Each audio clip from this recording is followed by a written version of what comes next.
My name is Cherry and I write Angst. This is chapter 3 of Waterlogged, titled Blurry Vision.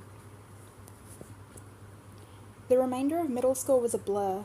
Katsuki didn't remember anything. He knew he woke up each day, shaking and sweaty from another nightmare, got dressed and left the house, and then nothing. He never walked home alone after the sludge villain incident, but he couldn't ask anyone to go with him because he either hated them or didn't know them. So, for once, he was glad he actually had those random extras to walk. Well, technically they just followed him home, but still. Every day for the rest of that year, Katsuki's parents were a wreck. His dad was always quiet, but he stirred in something intense that was rarely ever there. The man's quiet fury was a terrifying sight, and Katsuki hoped he never had to be on the receiving end of it. His mother was as chatty as usual, but her tone was flat and her eyes were always glassy. Inko came around to the house more often, which was nice and horrifying for the blonde boy. She was just another reminder of the absolute sin he'd committed only a few weeks ago. He tore Izuku away from the world with a smile and never considered the consequences. Now Inko was the consequence. Fuck, even Hizashi came by with Inko once or twice. Apparently he'd managed to score a few extra weeks off than he'd needed, so he visited them before their funeral. Katsuki didn't know much about Izuku's dad, other than his quirk. Apparently he could breathe fire, and his emotional state affected his physical appearance. He had some kind of dragon mutation. He remembered Izuku making his version of an analysis page on the man when they were kids, but he couldn't read the chicken scratch scribbles for shit. So, instead of talking to Hizashi Midoriya, he just bowed and stayed quiet. If they had a minute or two, Katsuki would study his features and imagine drawing him on paper. His cheekbones were sharp from his side profile, and just below his skin, all along his jaw, looked like golden green scales. They looked like veins if you weren't paying attention, but the glittery shine of his skin made it hard to miss. His eyes were that bright green like Izuku's, and his hair was long and black with some green and white streaks. Katsuki always thought his hair was cool, because it looked like there were ribbons all throughout it. When Inko tried to teach him how to braid hair, he sectioned the streaks and blended them into each chunk. His baby 5-year-old hands weren't very efficient at separating the colors, but it still worked out. Katsuki wondered what it would be like to do it now. Katsuki? His father's voice sounded beside him, and he almost jumped out of his chair. He flicked his eyes over to the shy man, whose face was scrunched with worry. What? He coughed awkwardly, having the entire room's attention on him. Hizashi asked where you were going for high school next year, Inko supplied quietly, picking at her nails while occasionally making eye contact. Oh, He clicked his tongue awkwardly. He knew where he wanted to go, but it felt so wrong saying it now. UA, he finally admitted, practically mumbling to himself. Hizashi perked up a little, ready to ramble about how amazing the school and hero course was. Just like Izuku. Like father, like son. He hissed in his head, forcing his thoughts to stop. He could hate himself later. Right now he was supposed to have a conversation with his uncle, Izuku's dad, Hizashi Midoriya, the father of Izuku. Katsuki was going to be sick. He darted from his spot on the couch and back down the hall towards his room, slamming the bathroom door open and losing himself to the toilet bowl. His mind raced as he tried to focus on breathing, wiping his palms repeatedly on his jeans and ignoring the tears stinging his eyes. He just had to breathe. Just breathe. Why should you be the one breathing? Deku can't. He wanted to scream, so he just pushed his stomach out and groaned as loud as he could, feeling slightly better each time. Once he was finally clear, he almost dropped his head into the bowl before standing again, flushing the contents down and rinsing his mouth. He refused to look in the mirror. He felt disgusting, and he knew he would look it too. Plus, he hadn't seen his reflection in a few weeks at least, and he wouldn't start now. As he got his toothbrush out, he locked eyes with himself. Fuck. His crimson eyes glinted in the afternoon sunlight streaming through the shuttered windows. His blonde hair was messy and grown out from his lack of care in months. His skin was paler than was probably normal, but he didn't really know. His exposed shoulders had a few white lines crossing over each other, but they weren't really noticeable. He looked thinner, too. The skin around his face looked tighter, and his cheekbones were a bit more defined than they had been before. He saw how red his nose was. The skin around his eyes were red raw, too. He shivered, remembering how often he'd covered his mouth and cried, rubbing at the bridge of his nose to ground himself. It helped, but now he just looked like a mess.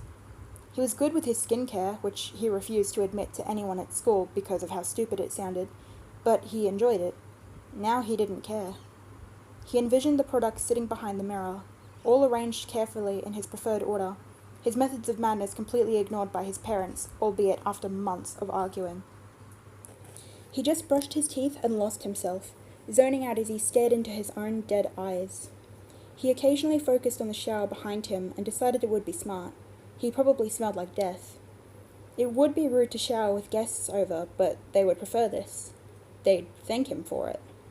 As soon as he thought that, his hand connected with his temple and he yelled at himself. At the call of his parents asking what was wrong, he walked out to his room and grabbed a change of clothes, then locked himself away. A few days later, they held Izuku's funeral. His parents had decided to pay for the service, as the Midoriyas weren't doing too well with money. Auntie Inko didn't want to accept, but she sighed and gave in at his mother's stubbornness. It wasn't anything big, and not a lot of people showed up, which made Katsuki sick. It was him, his parents, and the Midoriyas present, with the guy who ran the place they were holding the service. Some of Inko's work friends who knew of Izuku or were just there for her were in the back, sobbing quietly. They were pretty nice.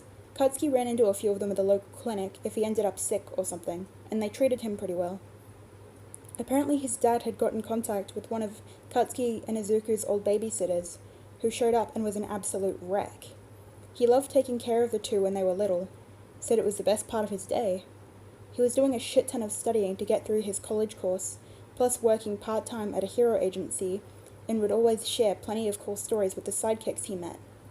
He always looked so tired, but his smile was so bright and warm. Katsuki missed that. The man looked much older now, plenty more stressed after almost 10 years of not seeing him. They didn't show Izuku's body, and Katsuki was kind of glad. He didn't know what would happen if he saw his friend again. Was he even allowed to call Izuku a friend? He sure as shit didn't before, so why should he start now? He probably didn't want anything to do with Katsuki anyway, so now he guessed they were officially no longer friends. Till death do us part, as they say. Fuck, he really didn't like this. He ran a hand over his face a few times and got a sympathetic look from his dad, which he wanted to scowl at, but could only stare blankly in return, not having the energy to fight anymore. After the funeral proceedings, the family went out to eat. Katsuki was afraid he'd just throw it back up, so he just didn't order anything. His parents didn't approve, of course, and his stubborn mother made him share some of her meal while his dad got his favorite drink. He felt pathetic, and he couldn't place why. Maybe it was that his parents were babying him, or that he just refused to do anything with himself because he was so guilty and disgusted, or that Izuku's parents were still right there. He loved his Aunt Inko, of course, and didn't mind Hisashi as much, but he hated seeing them. He felt selfish. He just wanted to hide from everything that reminded him of Izuku, stew in his self-hatred and spiral out of control because it's what he deserves. You deserve it, Katsuki. Stop. You made him feel worse than this. This is a mercy. Stop it. This is the least you deserve, monster. Monster. Monster. Cruel. Vicious. Villain. Oh God. He clutched at his stomach for the 5th time that morning, and he seriously considered throwing his organs at the wall. He rolled over on his bed again, facing the wall like it would make a difference. The smoothness of it, paired with the imposing darkness, made it feel so much worse. He turned to face his room again, arm hanging lazily off the side while the other supported his head. His legs were tucked up under him, occasionally curling into his chest when the pain returned. This is the least you deserve. He groaned again, wanting to do anything to make the agony stop. Not just the thought of vomit coming back to bite him, but the insomnia. He'd gotten medication for it, courtesy of his father, when Katsuki almost passed out halfway out the front door after not sleeping for nearly 24 hours straight. But fuck.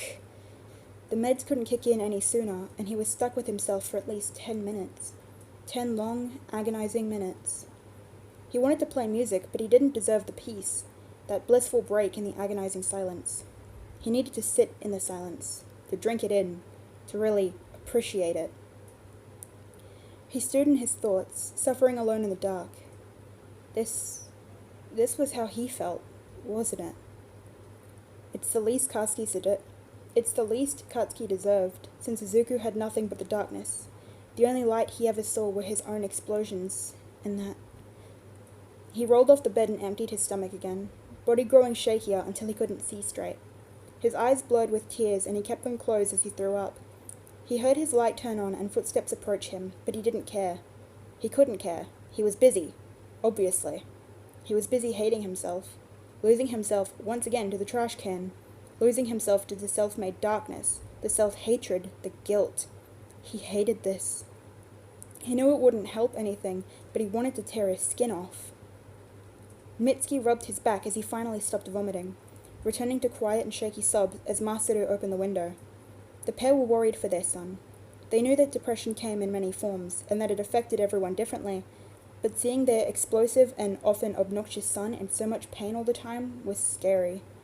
The pair quietly wondered if Inko ever had to see her own son like this, broken cries and sobs as he whispers for help, to nobody in particular. The boy could finally breathe again, and he inhaled the early morning air as best he could. His eyes slid shut, and he didn't have the energy to open them again, so his parents helped put him to bed, and he fell asleep. For once, he didn't dream. He slept in the darkness alone, with no thoughts. That is the end of chapter 3. I would like to make a little, end commentary, author's note, so, if you don't care about that, you don't need to listen to it, it's not relevant. I just wanted to say a thing or two at the end of the video for the chapters that I'm writing. For this one specifically, I took a lot of inspiration from, not necessarily real life experience, but real life experience in the sense that how I experience, overwhelming, guilt and sadness and stuff like that. So, the wanting to tear his skin off all the time. That is a neurodivergent trait of mine. Might be autism. I'm not entirely sure which one it is, but that's something that I very commonly feel. And throwing organs at the wall, I often feel very violent urges when I'm experiencing extreme emotions like that. And I kind of thought, because of Bakugou's character, at least in this kind of world that I'm building, I thought something like that, and the way he'd express his emotions, especially when they're really big and overwhelming, like this and the last chapter, I thought that him expressing himself in that way of wanting to tear his skin off and be very physically aggressive and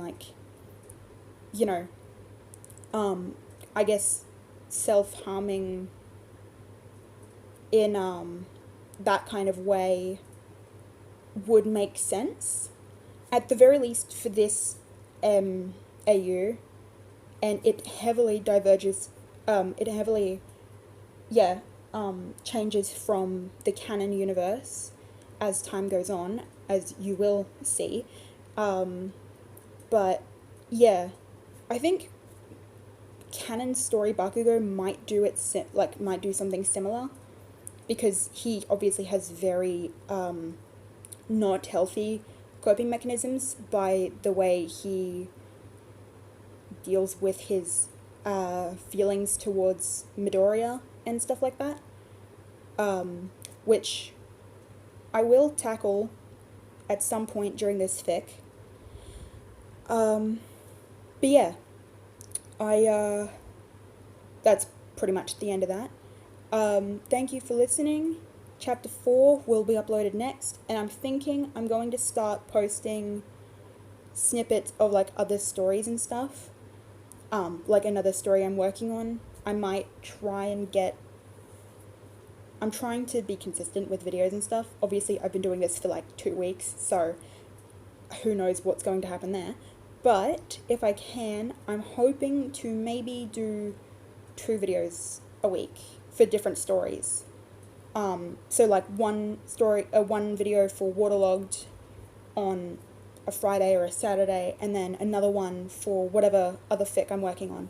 And for now, they will all be mine, like my own writing, because I don't know, I'm afraid to ask other people for their fics and stuff, because I don't really know what the common thing is with that. I can't think of the word. And I'm, like, obviously very new to the podficking community. So I have absolutely no idea what to do or what I'm doing. So, if you all have any tips, let me know. If you all have any, like, recommendations, if you want me to read a fic or something, let me know. But for now, I'll be reading my own works until I get more confident. So, yeah, anyway, that's, yeah, chapter 4 will be soon. Thank you very much for listening. I'm sorry I talk a lot. Yeah, thank you.